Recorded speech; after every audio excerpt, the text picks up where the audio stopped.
தமிழரின் பாரம்பரிய திருவிழாவை கொண்டாடுவோம். புத்தாடை பொங்கலோடு the Chennai Silks. Let the celebrations begin.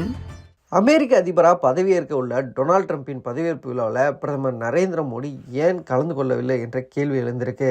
அமெரிக்க நாட்டின் அதிபராக வெற்றி பெற்றிருக்கக்கூடிய ட்ரம்ப் ஜனவரி 20 அதிபராக பதவியேற்க இருக்காரு. அதே நாளில் தான் அமெரிக்க துணை அதிபரும் பதவியேற்பார்ன்றது குறிப்பிடத்தக்கது. ஜேடி வான்ஸ் அமெரிக்காவின் துணை அதிபராக பதவியேற்க இருக்காரு. ஜனவரி 20 விடுமுறை தினம் இல்லை என்பதால அன்றே அவரோட பதவியேற்பு உறுதி செய்யப்படும். அன்று அவரிடம் அணு ஆயுத ஃபுட்பால் மற்றும் பிஸ்கட் வழங்கப்படும். அமெரிக்காவோட 47வது அதிபராக டொனால்ட் ட்ரம்ப் பதவியேற்கும் விழா வாஷிங்டன் டிசியில் உள்ள கேபிட்டல் கட்டிடத்தில் ஜனவரி 20 நடைபெறுது.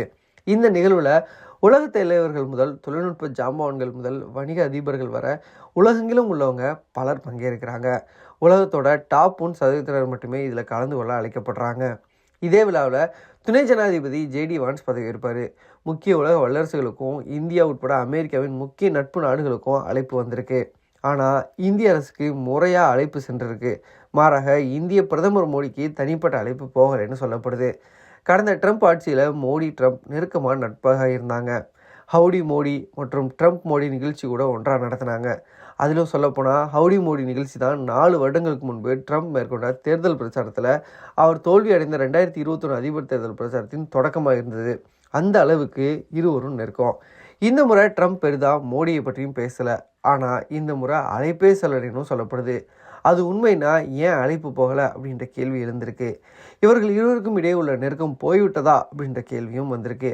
அமெரிக்க அதிபராக பதவியேற்க உள்ள டொனால்ட் ட்ரம்பின் பதவியேற்பு விழாவில் பிரதமர் மோடி ஏன் கலந்து கொள்ளலை என்ற கேள்வி பலரிடமும் இருந்துகிட்ருக்கு.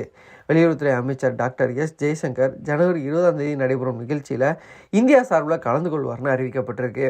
இந்த பயணத்தின் போது அமெரிக்க நிர்வாகத்தின் புதிய பிரதிநிதிகளுடனும் புதிய அமைச்சர்களுடனும் ஜெய்சங்கர் சந்திப்பு நடத்துவார்னு எதிர்பார்க்கப்படுது.